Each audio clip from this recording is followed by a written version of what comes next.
के साथ नाज़रीन हम बात करने वाले हैं मौसम जैसे जैसे बदल रहा है, कभी सर्दी होती है कभी गर्मी होती है, तो बदलते मौसम के साथ जिल्द के बहुत ज़्यादा मसाइल का सामना करना पड़ रहा है ख़वातीन को, ख़ास तौर पर जो वर्किंग लड़कियां हैं जो जॉब वगैरह करती हैं, मेकअप करना पड़ता है उनको। तो उस स्किन के हवाले से हम बात करेंगे ख़ास तौर पर कि बदलते मौसम के साथ जो स्किन के मसाइल हैं उनको कैसे सोल्व किया जाए, एक्ने वाली स्किन के लिए क्या हो सकता है और मेकअप जो लोग करती हैं उनकी स्किन केयर रूटीन कैसी हो सकती है। तो इस पूरे ओवरऑल स्किन के हवाले से बात करने के लिए डॉक्टर इलिया शाह हमारे साथ स्टूडियो में मौजूद हैं, इनसे बात करते हैं। जी अस्सलाम वालेकुम। अस्सलाम वालेकुम। वालेकुम अस्सलाम। जी डॉक्टर साहिबा बताइएगा बदलते मौसम में जिल्द का कैसे ख्याल रखा जाए। बस ये जो रूटीन के हिसाब से जो लोग कहते हैं कि जी काफी हम प्रोडक्ट्स परचेज नहीं कर सकते हैं, हमें कोई होम बेस्ड केयर से बताएं कि जो हम घर में ही प्रोडक्ट्स यूज कर सके, हमें ज्यादा स्पेंड ना करना पड़े। तो आप जो आपके पास घर में जो प्रोडक्ट्स हैं, आप जिनकी ड्राई स्किन है, जिनकी ऑयली स्किन है, उनकी दोनों की केयर बहुत डिफरेंट तरीके से होती है। अभी तो जैसे कि अभी आप कराची में देख रहे हैं, मैं कराची से बिलोंग करती हूँ, तो यहाँ पे अभी तक एक सर्दी और गर्मी वाला सिचुएशन है ही है। पता ही नहीं चल रहा कि स्किन कभी ड्राई हो जाती है कभी ऑयली हो जाती है। तो स्किन के अकॉर्डिंगली आप अपने जो मॉइस्चराइजर्स हैं वो यूज करें। जरूरी नहीं कि अगर आपकी ऑयली स्किन है तो आप मॉइस्चराइज ना करें। जब भी आप सुबह को उठ के मुंह धोएंगे, आपने सबसे पहला काम अपने स्किन को मॉइस्चराइज करना है। जो वर्किंग लेडीज है उनके लिए सबसे बेस्ट टिप ये है कि वो घर से निकलने से पहले सन ब्लॉक लाजमी लगाएं। ठीक है। और जो लेडीज चूल्हे के आगे जा रही है, जो होता है कि भाई हम तो वर्किंग वुमेन नहीं, हम तो बाहर नहीं जा रहे, तो चूल्हे के आगे जाने से पहले भी आप लोगों ने सन ब्लॉक का लाजमी इस्तेमाल करना है। यह एक स्किन केयर की आपकी एक बेस्ट टिप है। जब अगर आप सन स्क्रीन नहीं यूज करेंगे, दुनिया जहान के आप महंगे प्रोडक्ट्स यूज कर ले अपने फेस के ऊपर, आपकी स्किन डैमेज होती ही होती है। अपनी स्किन को जितना भी हीट से और सन से प्रोटेक्ट कर सकते हैं आपने लाजमी करना है। ठीक है। फर्स्ट ऑफ ऑल ठीक है, मॉइस्चराइजर बहुत ज्यादा यूज करना है। उसके अलावा फाइल फोटो एक ऐसी चीज है जो बदलते मौसम के साथ इसके इंसानी जिस्म के ऊपर बहुत ज्यादा असरात मुरतब होते हैं, ये नुमाया असरात हमें नजर आना शुरू हो जाता है। इसके बारे में बताइएगा कि असल में है क्या इस चीज के बारे में।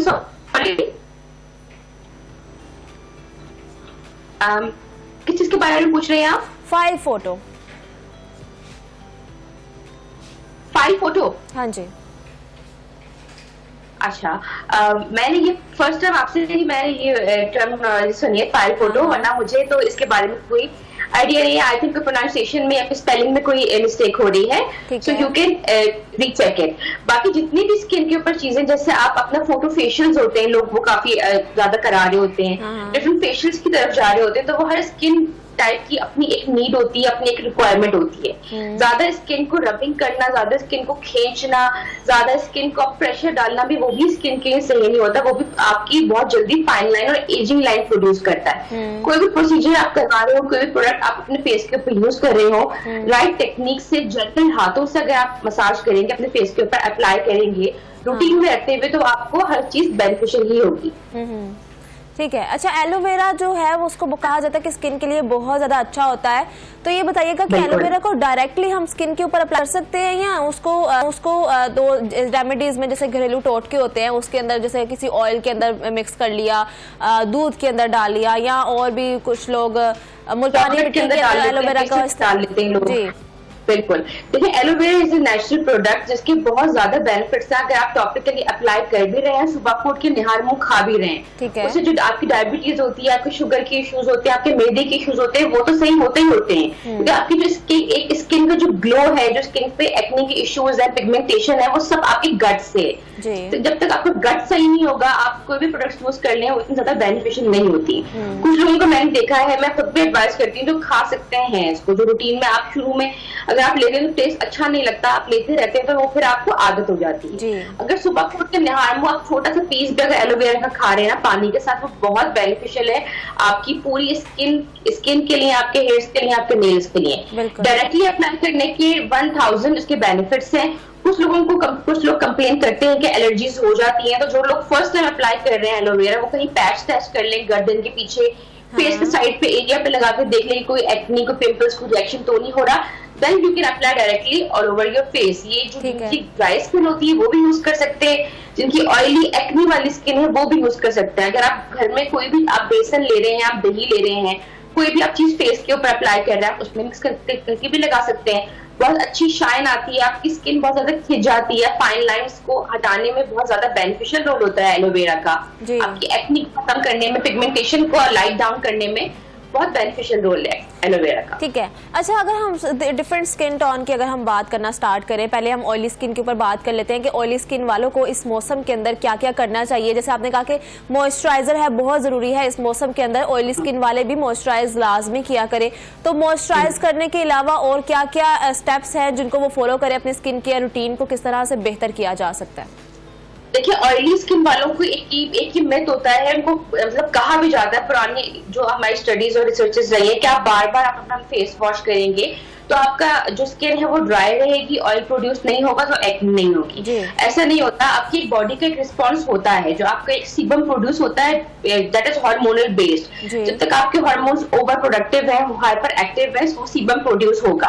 अब आप उसको जितना भी सप्रेस करने की कोशिश करेंगे, आपका जो स्किन है, आपका जो ब्रेन है, सिग्नल देगा आपकी स्किन को कि एक चीज आपको आउटर सोर्स से बहुत ज्यादा ड्राई कर रही है, तो आपने मजीद ऑयल प्रोड्यूस करना है। बार बार मुंह धोने से भी ना आपका जो ऑयल है फेस का, नेचुरल जो आपको एक नीड होती है एजिंग प्रोसेस के लिए, कि अगर आपकी जिनका बहुत ज्यादा ड्राई स्किन होती है तो उनको बहुत जल्दी फाइन लाइंस भी आने लगती हैं। ऑयली स्किन वालों का बेनिफिट ये है, झुर्रियां बहुत ज्यादा देर से पड़ती है उनके फेस के ऊपर। जहां तक एक स्किन केयर की एक बात रहती है, एक वर्किंग वुमेन में और एक होम बेस्ड वुमेन में जमीन आसमान का फर्क होता है स्किन केयर के हिसाब से। क्योंकि जो एक होम बेस्ड लेडी होती है वो बहुत सारे प्रोडक्ट्स आप डे टाइम पे इस्तेमाल कर सकते हैं, विटामिन सी का यूज कर सकते हैं डे टाइम अपने फेस के ऊपर, आप बहुत सारी चीजें अपने घर में रहते हुए भी अप्लाई कर सकते हैं। Whereas on the other hand जो वर्किंग वुमेन है, आप जाहिर सी बात है आप ऑफिस जा रहे हैं, अपने वर्क प्लेस पे जा रहे हैं, आप डे टाइम वो चीजें अप्लाई नहीं कर सकते हो, तो आपने अपनी एक नाइट की रूटीन होती है और एक जो मॉर्निंग रूटीन होती है घर से निकलने से पहले, जिसमें आपका सन ब्लॉक लाजमी शामिल होता है, जो कि SPF 15 से कम होना चाहिए। मैं हमेशा पेशेंट्स को यही कहती हूँ, क्योंकि लोग कहते हैं कि हम सन ब्लॉक ले लेते हैं, बहुत ज्यादा ग्रीसी हो जाता है, व्हाइट कास्ट छोड़ देता है फेस के ऊपर, बहुत ऑयल प्रोड्यूस होने लगता है। तो लोग क्या करते हैं, जो SPF होता है उस पर लिखा हुआ आपके पैकेट के ऊपर सन ब्लॉक के,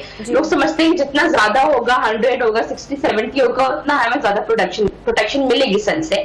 ऐसे नहीं होता है, जो 40, 50, 60 और 100 तक SPF वाले होते हैं वो ड्राई और नॉर्मल स्किन के लिए। जो ऑयली स्किन वाले हैं वो SPF 15 से नीचे के जितने भी SPF हैं वो यूज कर सकते हैं, और बेहतर है कि वो जेल बेस्ड सन ब्लॉक ही यूज करें। उसके बाद से जिनको बहुत ज्यादा होता है कि फेस वॉश करने के बाद एकदम से ड्राइनेस हो जाती है, वो जेल बेस्ड मॉइस्चराइजर्स यूज करें जो HLA बेस्ड होते हैं, और जो बहुत मतलब जो ग्रीसी नहीं होते हैं, ज्यादातर ना ऑयली नहीं होते हैं। कुछ लोग होते हैं आलमंड ऑयल लगा लेते हैं फेस पे, कोकोनट ऑयल लगा लेते हैं, उससे क्या होता है आपके पोर्स मजीद क्लॉग होते हैं।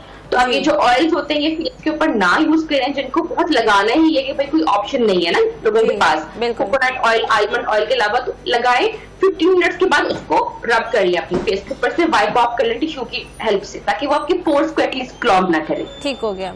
अच्छा, ठीक, ये होगी जी ऑयली स्किन वालों की बात। अगर हम ड्राई स्किन वालों की बात करें तो वो मॉइस्चराइजर भी कर ले। कुछ हमने लास्ट टाइम एक डॉक्टर से बात की, उन्होंने कहा कि मॉइस्चराइजर जितने मर्जी अच्छे यूज कर ले, लेकिन मॉइस्चराइजर यूज करने का भी एक तरीकाकार होता है कि आपने उसको डैम्प स्किन के ऊपर, यानी कि जैसे अब हम मुंह धोकर आ रहे हैं, हैंड वॉश करके आ रहे हैं, तो अगर आपके बिल्कुल ड्राई हाथ नहीं है या बिल्कुल ड्राई फेस नहीं है, उसके ऊपर अगर आप अप्लाई करेंगे तो आपको अच्छे रिजल्ट मिलेंगे।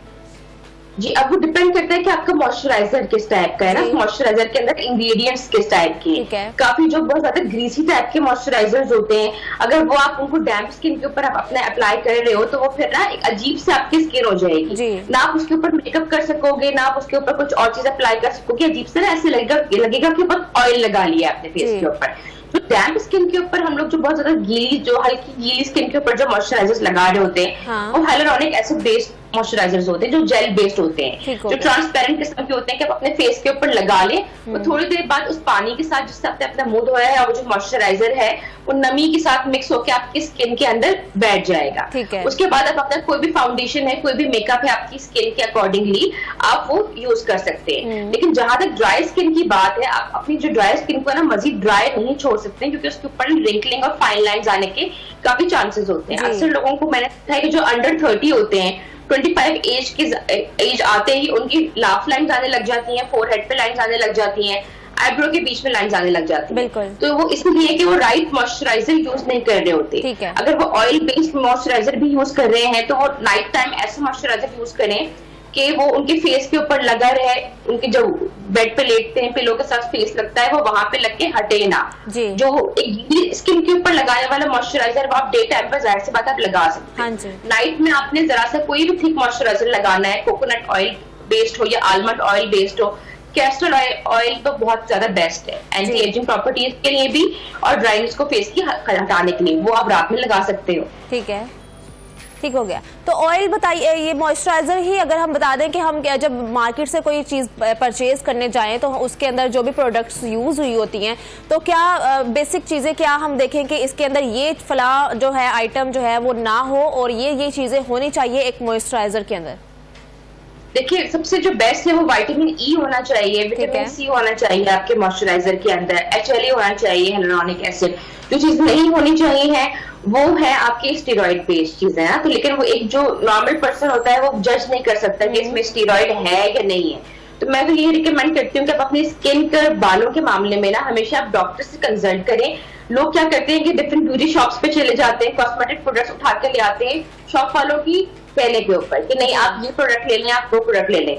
तो ना शॉपकीपर को पता होता है कि उसमें कौन से प्रोडक्ट्स मिले हुए हैं, जो ले रहा होता है उसको भी नहीं पता होता। बिल्कुल। फिर लोग काफी अर्सा वो चीजें इस्तेमाल करने के बाद डॉक्टर के पास आके कंप्लेन करते हैं कि जी फेस पिगमेंटेशन आ रही है, फेस पे निशान पड़ रहे हैं, हमें तो फर्क नहीं पड़ा। तो जो मेडिकेटेड चीजें आपको डॉक्टर लिख के दे रहा होता है, डॉक्टर को पता होता है कि उसमें चीजें क्या है और वो आपकी स्किन के ऊपर कौन सी सूट करेगी। तो अब बेहतर ये कि जो मेडिकेटेड चीजें है ना वो अपनी स्किन के मामले में आप यूज करें। ठीक हो गया। अच्छा डॉक्टर साहिबा, इस मौसम के अंदर जैसे अभी हवा में जो है वो बहुत ज्यादा तब्दीलियां आ रही हैं, कभी मौसम सर्द हो जाता है, कभी गर्म हो जाता है, तो इसमें ना एक बीमारी है स्केबीज, स्किन की बीमारी है, तो इसके बारे में बताइएगा कि क्या एहतियाती तदाबीर करनी चाहिए और जिनको ये बीमारी हो जाए, खारिश पड़ जाना, एलर्जी हो जाना स्किन के ऊपर, इसके बारे में बताइएगा। देखिए, स्केबीज तो ये है कि उसका सर्दी और गर्मी से तो कोई ऐसे लेना देना नहीं है। काफी जो आपके विलेज एरिया के लोग होते हैं वो काफी ना अरसा तक नहाते नहीं है। ठीक है। और सर्दियों में क्या होता है, हम लोगों के यहाँ के लोग शावर नहीं ले रहे होते हैं क्योंकि बहुत सर्दी लगती होती है।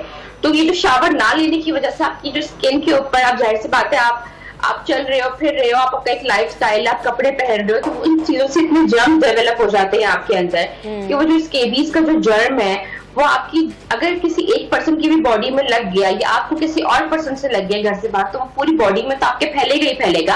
आपके जो घर के लोग हैं वो उनके अंदर भी ट्रांसफर हो जाएगी वो चीज। तो पूरी बॉडी पे इचिंग होना और पूरी बॉडी पे आपके पिंपल्स निकल आना। फिर एक चीज इसकी मेडिसिन आती है मेथेन के नाम से, वो पूरी फैमिली आपकी यूज कर रही होती है, वो उससे तो आपके पिंपल्स चले जाते हैं। लेकिन आपने जो करना है कि आपने अपनी बॉडी को क्लीन रखना है, अपने अपना हाइजीन को मेंटेन रखना है। लोग क्या कहते हैं कि वो एक ही जैकेट होती है वो पूरी सर्दियां इस्तेमाल कर रहे होते हैं, वो वॉश नहीं कर रहे होते, सॉक्स होते हैं वो वॉश नहीं कर रहे होते, कैप्स होते हैं, ग्लव्स होते हैं, लोग अक्सर वही पूरी चीजें 2-3 महीने इस्तेमाल कर रहे होते हैं बगैर वॉश किए। तो ऐसा आपने हरगिज नहीं करना है। आपने अपने कपड़े अपने रूटीन के मुताबिक ही वॉश करके पहनने हैं और आपने कोशिश किया करें कि सर्दी में एटलीस्ट हफ्ते में 3 दफा तो आप शावर ले ही लें। जी, ठीक हो गया। अच्छा, शावर कुछ ये भी है कि गर्म पानी से जो लोग नहाते हैं, एक तो सर्दियों में जाहिर सी बात है ठंडे पानी से नहाया जा ही नहीं सकता, पॉसिबल नहीं है, लेकिन लोग गर्म पानी से, बहुत ज्यादा गर्म पानी से नहाना भी एक नुकसान का बायस होता है हमारी स्किन के लिए। तो उसके बारे में बताइएगा कि ऐसा क्या करना चाहिए कि नीम गर्म पानी हो या ठंडा पानी ही हो, थोड़ा मैनेज कर लिया जाए। बिल्कुल, जिन लोगों की बहुत ज्यादा ड्राई स्किन हो जाती है ना नहाने के बाद, की ऑलरेडी जिनकी बहुत ड्राई स्किन होती है, सर्दियों में मजीद ड्राई स्किन के इश्यूज हो जाते हैं, तो मैं तो उनको ये एडवाइस करती हूँ कि जब भी वो नहाए नीम गर्म पानी ले। कभी भी बहुत ज्यादा ना हॉट वाटर से भी ना आपकी जो अपनी स्किन के एक सरफेस का जो एक चीज होती है जो आप लोगों को प्रोटेक्शन दे रही होती है हीट से, जर्म से, वो बैरियर भी आपका ना खत्म हो जाता है गर्म पानी से। नीम गर्म पानी में कोई भी आपके घर में ऑयल हो पड़ा हुआ, आलमंड ऑयल, कोकोनट ऑयल हो, वो पानी में मिला के आप उसके साथ अगर आप शावर ले रहे हैं ना, तो वो बेस्ट है, उससे आपकी स्किन ड्राई भी नहीं होती। सेकेंडली, आपने अपना जो बॉडी वॉश है और जो आपका सोप है, आपने वो देखना है कि वो इस तरह का हो कि वो आपकी स्किन को ड्राई ना करता हो। ठीक हो गया। अच्छा, इसके अलावा अगर हम कुछ ग़िज़ा की खुराक की बात कर लें कि हमारी जो स्किन है, जैसे आपने कहा कि स्किन का जो बहुत ज़्यादा जो वो इन्हसार करती है हमारी स्किन, वो हमारी गट हेल्थ के ऊपर करती है। तो अगर हमारी गट हेल्थ स्ट्रॉन्ग होगी, हेल्दी होगी, तो हमें स्किन की ज़्यादा प्रॉब्लम्स नहीं होगी, हमें एक्निंग नहीं होगी, या हमारी ड्राई ऑयली स्किन, जो भी हमारे स्किन के मसले मसाइल हैं वो कम हो जाएंगे। तो गट हेल्थ को कैसे स्ट्रॉन्ग किया जाए, उसके बारे में थोड़ा बताइएगा कि हमारी डाइट जो है, हमारी ग़िज़ा जो है, उसको कैसे मेनटेन किया जाए। अगर किसी, मैं सबसे पहले अपने पेशेंट्स को ये एडवाइस करती हूँ कि अगर आप चाहते हैं कि आपकी क्वालिटी ऑफ लाइफ बेहतर हो जाए, मजीद बीमारियों से भी बचे रहें, आपको आपकी जो स्किन है, बाल है, वो नेचुरली तौर पर अच्छे होने लगे, सबसे पहले अपनी जिंदगी में से चीनी निकाल दें। ठीक है। शुगर आपकी दुश्मन है। आपने चीनी ना चाय में लेनी है, ना आपने मीठा आपने किसी भी फॉर्म में खाना है। अपनी जिंदगी से चीनी को जितना निकाल देंगे ना, जितनी कोशिश करेंगे। तो कुछ लोगों को होता है कि जी हम तो चीनी नहीं खाते, मीठा नहीं खाते, हम चाय बहुत पीते हैं। चाय में वो 2 स्पून 3 स्पून जो चीनी की डाल के पी रहा होगा, तो जाहिर सी बात है वो चीज आपके स्किन में एब्जॉर्ब होगी ना, आपकी ब्लड स्ट्रीम में जाएगी। उसी की वजह से आपके जो गड्ढे होते हैं स्किन में वो बनने लगते हैं, एक्ने मजीद प्रोड्यूस होने लग जाती है, ऑयली स्किन मजीद हो रही होती है, बाल रूखे हो जाते हैं आपके, डायबिटीज, आपको हाइपरटेंशन, इस किस्म की बीमारियां भी आपको लग जाती हैं। शुगर अपनी जिंदगी से निकाल देंगे, आपकी लाइफ के 80% इश्यूज हल हो जाएंगे। सेकेंडली आपने क्या करना है, कोल्ड ड्रिंक्स अवॉइड करनी है आपने, ठीक है। फास्ट फूड आप जितना अवॉइड कर सकते हैं, प्रोसेस्ड फूड जितना भी अवॉइड कर सकते हैं आप करें। गट हेल्थ को सुबह खोद के अगर आप दही ले रहे हैं ना, आपको समझिए कि पूरी आपने एक अपनी लाइफस्टाइल में एक बहुत बेस्ट चीज इंक्लूड कर दी है, जो कि आपके पूरा ऑल ओवर द डे आपके जो गट को प्रोटेक्टिव रखेगी इस हर चीजों से। ठीक है। रात का खाना जरा हल्का खाएं आप लोग, कोशिश करें 8 बजे तक अपना आप रात का खाना ले लें। डे टाइम जो मर्जी चाहे खाएं, फ्रूट्स का इस्तेमाल करें, वेजिटेबल का, सैलड्स का इस्तेमाल करें। आप जिन लोगों को होता है कि भाई हम पानी नहीं पी रहे हैं, पानी जो लोग सर्दियों में होता है कि भाई वॉशरूम का इश्यू हो रहा है काफी, पानी नहीं पीते हैं लोग, ऐसा नहीं है। चाहे गर्मी हो चाहे सर्दी हो, आपने नहाना भी है, अपनी हाइजीन का भी ख्याल रखना है, वाटर इनटेक को भी बहुत अच्छा रखना है। इससे आपकी जो पूरे ऑल ओवर द बॉडी है उसकी बेनिफिट्स तो है ही है, स्किन और बाल भी आपके बहुत अच्छे रहेंगे। ठीक हो गया। अच्छा, इसके अलावा स्किन केयर रूटीन की, अगर हम नॉर्मल रूटीन के पूरी दिन की अगर हम रूटीन की बात करें कि सुबह उठना है, हमने फेस वॉश करना है, मॉइस्चराइजर यूज़ करना है, बाहर जाना है तो सन ब्लॉक, कुछ लोग ये कहते हैं, ये भी बात हम कर ही ले साथ ही साथ के कुछ लोग ये कहते हैं जी बाहर जाना है तो सन ब्लॉक का मतलब है जी सन से प्रोटेक्शन, तो घर में रहकर लोग सन ब्लॉक का इस्तेमाल नहीं करते। तो लोग जो वर्किंग वुमेन है, हमारी जो खवातीन है, चूल्हे के आगे बहुत ज़्यादा उनका काम होता है, या अगर नहीं भी काम, फोन की एक हीट या बहुत ज़्यादा लाइट्स में बैठना भी होती है जी घर में। तो इसके बारे में भी बताइएगा कि सन ब्लॉक जो है वो अगर आप बाहर जाएं या ना जाएं, सन ब्लॉक बहुत इंपॉर्टेंट है। देखिए, सन ब्लॉक का अक्सर लोग होता है कि जब भी हम बात कर रहे होते हैं, लोग समझते हैं कि सन ब्लॉक सिर्फ फीमेल्स के लिए जी। जो आदमी है वो समझते हैं कि उनके लिए सन ब्लॉक है ही नहीं, वो समझते हैं कि ये कोई फीमेल ब्यूटी प्रोडक्ट है, अगर हमें इस्तेमाल करने के लिए दे दिया है तो ये मतलब कोई बहुत ना एक डिफरेंट सी बात हो गई है, जबकि ऐसा नहीं है। जो फीमेल्स होती है, चलो वो तो अपने फेस को थोड़ा बहुत सन से प्रोटेक्ट कर लेती है, मेकअप लगा लेती है फेस के ऊपर, सन ग्लासेस पहन लेती है, कुछ लोग कैप्स का यूज कर लेते हैं, अपने फेस को प्रोटेक्ट करते हैं कि आपके ना सन रेज ना आए। लेकिन जो हमारे जो जेंट्स होते हैं, उनको इन सब चीजों के ना इतनी अवेयरनेस नहीं होती है, वो तो फेस पे इवन मॉइस्चराइजर भी कोई नहीं लगा रहा होता। तो उन लोगों के लिए तो मैं लाजमी बोलती हूँ कि एटलीस्ट सन ब्लॉक का आप लाजमी इस्तेमाल करें। जो ऑयली स्किन वाले हैं वो SPF 15 से नीचे वाले सन ब्लॉक यूज कर सकते हैं, जेल बेस्ड यूज कर सकते हैं, लाइट वेट यूज कर सकते हैं। बाकी जिनकी ड्राई स्किन है, कॉम्बिनेशन स्किन है और धूप में खड़े होने का, जैसे कुछ लोग इंजीनियर्स होते हैं, उनका बहुत ज्यादा काम है धूप में खड़े होने का। हमारे जो क्या कहते हैं इंस्पेक्टर्स होते हैं, पुलिस वाले लोग होते हैं, जितनी भी ऐसे लोग हैं जिनका धूप में खड़े होने का बहुत काम है, तो वो तो SPF 100 तक लगा सकते हैं अपने फेस के ऊपर। व्हाइट कास्ट भी आ रहा है फेस पे तो कोई बात नहीं है। एटलीस्ट जो एक सन की रेज होती है वो सिर्फ आपका स्किन डल नहीं कर रही होती, आपकी स्किन को बहुत अर्ली एजिंग प्रोसेस की तरफ लेके जा रही होती है। कुछ काफी होते हैं, आदमी होते हैं, कुछ औरतें होती हैं काफी, वो बहुत कम एज की होती है, 30-35 ईयर्स, उनकी स्किन ऐसी होती है कि वो लगते हैं कि वो 50+ है जी। जो औरतें घर में भी रह रही हैं, आपकी LED लाइट्स हैं, आप चूल्हे के सामने जा रहे हो, आप टीवी से एक्सपोज हो रहे हो, आपके सेल फोन की लाइट है, सन ब्लॉक तो आपके लिए बहुत ज्यादा एसेंशियल है हर हाल में। बिल्कुल बिल्कुल, ये कि अपनी स्किन टाइप के अकॉर्डिंग आप डॉक्टर से सजेस्ट करके फिर ही ले आप। ठीक हो गया। अच्छा, इसके अलावा जैसे आपने फाइन लाइंस की बात की कि कुछ लड़कियां जो होती हैं 25 या 30 तक की पहुंचती है तो उनकी लाफ लाइन आने लग जाती है या यहाँ पर फोरहेड पे लाइंस आना शुरू हो जाती है, तो इसका हल क्या है, ये कैसे कंट्रोल किया जाए? देखिए, ये ऐसा होता है कि जब अपने फेस को ओवर ड्राई करने की तरफ जा रहे होते हैं और जिनकी ऑयली स्किन होती है वो बस कोशिश करते हैं कि हम ऐसी मेडिसिन खा लें, प्रोडक्ट्स लगा लें कि स्किन ड्राई हो जाए। वक्ती तौर पर जो ड्राई हो जाएगी, आपकी जो पिंपल्स है वो भी खत्म हो जाएंगे।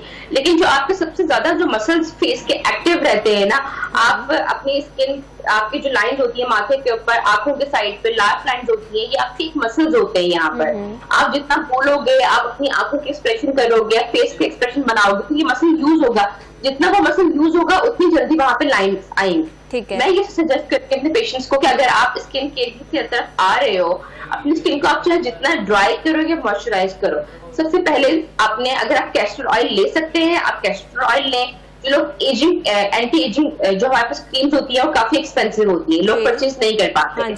जो नहीं परचेज कर पा रहे वो कैस्टर ऑयल ले लें या वो वैसलीन ले लें। ठीक है। रात को सोने से पहले, सुबह को उठने के बाद अगर घर में भी हैं आपने जो करना है उस ऑयल को लेके, वैसलीन को लेके अपने आंखों के साइड पे पहले मॉइस्चराइज करना है, आंखों के नीचे, माथे के ऊपर, आईब्रोज के बीच में और ये लाइफ लाइन्स के ऊपर।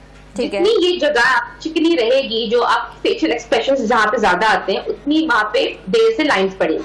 जितना ड्राई रखेंगे उस अपने फेस को और अपनी जो आईज के साइड वाली लाइंस होती है, अपने लाइफ लाइन्स को, जितना ये ड्राई रहेगा उतना इसके ऊपर रिंकल्स आने के चांसेस होंगे।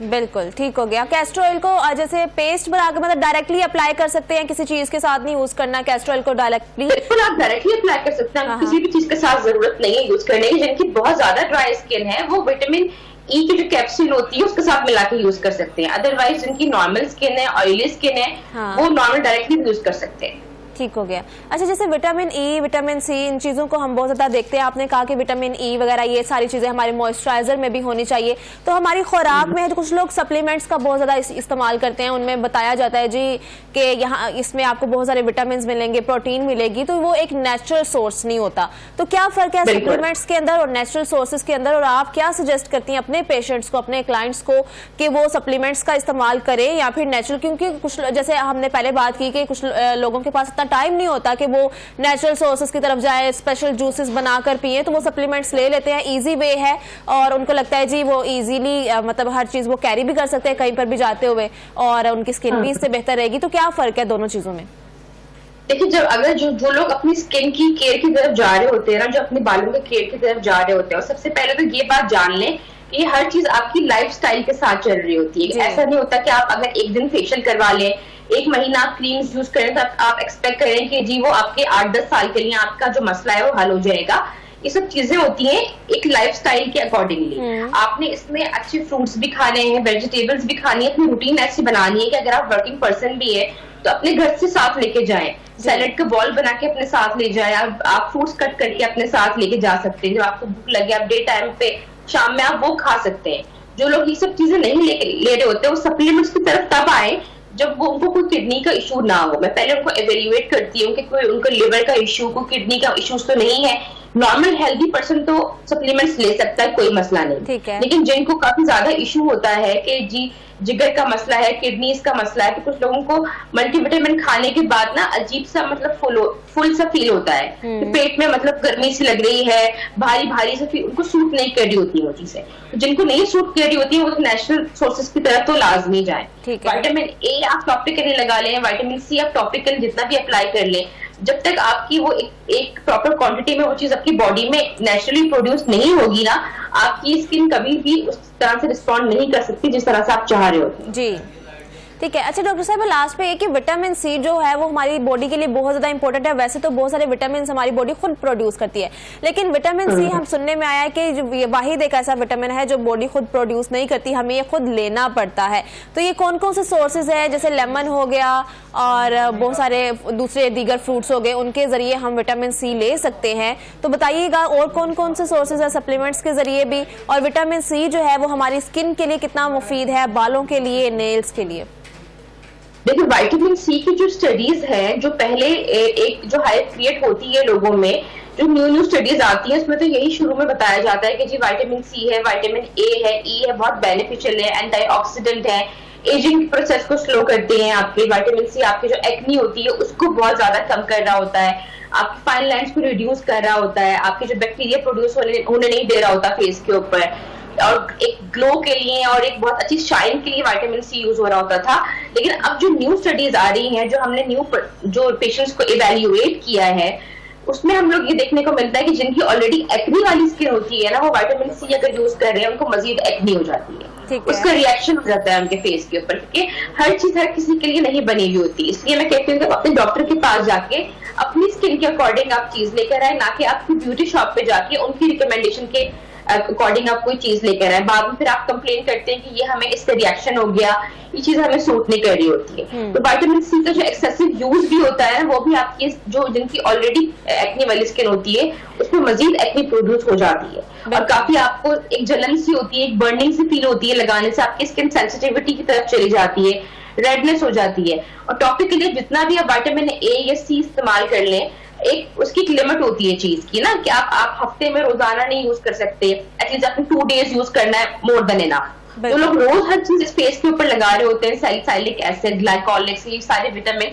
उससे क्या होता है आपकी स्किन मजीद पतली हो रही होती है, मजीद सन डैमेज की तरफ आपकी स्किन जा रही होती है। तो एक बीच का रास्ता निकाल के एक प्रॉपर जो स्किन केयर रूटीन एक डॉक्टर जो आप क्वालिफाइड सजेस्ट कर रहा होता है, just stick to that, not just कि आपको पता है कि हर कोई जो ब्लॉगिंग कर रहे हैं, जो आपके सोशल मीडिया पे हर कोई स्किन केयर गाइड कर रहा होता है, so that is not a good thing. आप हर किसी को फॉलो नहीं कीजिएगा, because they just do it for their likes and views. उनका आपके स्किन के साथ कोई कंसर्न नहीं होता, they are not a qualified person. तो आप उनसे इंस्पायर होने के बजाय, उनकी प्रोडक्ट्स रिकमेंडेड यूज करने के बजाय अपनी स्किन के अकॉर्डिंग डॉक्टर से आप सजेस्ट लेके आप यूज कर सकते हैं।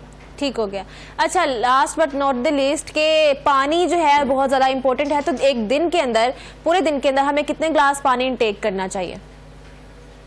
वैसे कहते तो है कि आप 8 लीटर यूज करें पानी, सुबह को उठ के पानी पिए, लेकिन काफी लोगों में मैंने ये देखा है कि जो सुबह को उठ के निहार मुंह पानी पी रहे होते हैं ना, उनको फिर अजीब से एक नौजिया वाली फीलिंग हो रही होती है, वॉमिटिंग से फील होती है, बहुत अजीब सा, मतलब फुल से फील होता है कि भाई हमने ये चीज क्या पी ली है। हाँ। आप कोशिश कीजिए कि आप ज्यादा ना गर्म पानी सुबह को उठ के ना पिए, आप एक बिल्कुल एक ठंडा और गर्म के बीच वाला मामला होता है ना पानी का, आप सुबह को उठ के वो ले सकते हैं। ठीक है। तो ठंडे पानी से क्या होता है कि आपको ना जरा सा फुलनेस फील नहीं होती, आपको वॉमिटिंग टाइप चीज फील नहीं होती है। बाकी आप एक पानी की बोतल अपने पास रखें। कुछ लोगों को होता है कि सादा पानी नहीं पिया जा रहा, उसमें कोई भी चीज आप मिक्स कर सकते हैं। आप कोई भी जूस का साशे ले लें, कोई भी फ्लेवर्ड ले लें, फ्लेवर्ड ड्रिंक ले लें, आप उसमें नॉर्मल पानी में आप मिक्स करके पिए। आपको अच्छा है कि आपके अंदर एनर्जी भी आएगी उस चीज से, आपको जो ग्लूकोज लेवल होगा वो भी पूरा दिन मेंटेन रहेगा और पानी की रिक्वायरमेंट भी पूरी हो रही होगी। ठीक हो गया, बहुत शुक्रिया। डॉक्टर इलिया शाह हमारे साथ मौजूद थी। हम बात कर रहे थे स्किन के हवाले से कि बदलते मौसम के साथ हम अपनी स्किन का कैसे ख्याल रख सकते हैं, कैसे बेहतर किया जा सकता है। ड्राई स्किन के बारे में बात की, ऑयली स्किन के बारे में बात की, और ये जो मौसम जो है इसकी कुछ समझ नहीं आ रही कि मौसम सर्द है या गर्म है, कभी स्किन ड्राई हो जाती है, कभी ऑयली हो जाती है। कुछ लोगों को तो ये परमानेंट सिलसिला है ना, जो ऑयली स्किन है या ड्राई स्किन है, लेकिन कुछ लोगों को समझ ही नहीं आ रही कि उनकी स्किन ऑयली है या फिर स्किन ड्राई है। तो ये आपने अपने एक जिसके ऊपर आप एतमाद कर सके, अच्छे डॉक्टर के पास, अच्छे डर्मेटोलॉजिस्ट के पास जाएं, अपनी स्किन को चेकअप करवाएं। और अगर आपकी स्किन पे बहुत ज़्यादा एक्नी है तो एक्नी को आप बहुत जल्दी, आप कुछ लोग इजी वे तलाश करते हैं और शॉर्ट वेज तलाश करते हैं कि जल्दी से बस जो कोई पिंपल है वो जल्दी से ख़त्म हो जाए, तो ऐसा बिल्कुल भी नहीं होता।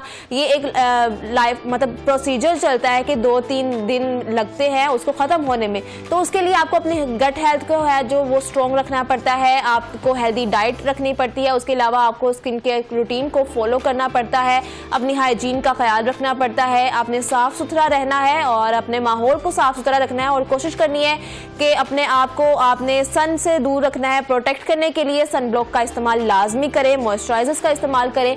अभी वक्त हुआ चलता है एक छोटे से ब्रेक का, ब्रेक के बाद हाजिर होते हैं, हमारे साथ रहिएगा।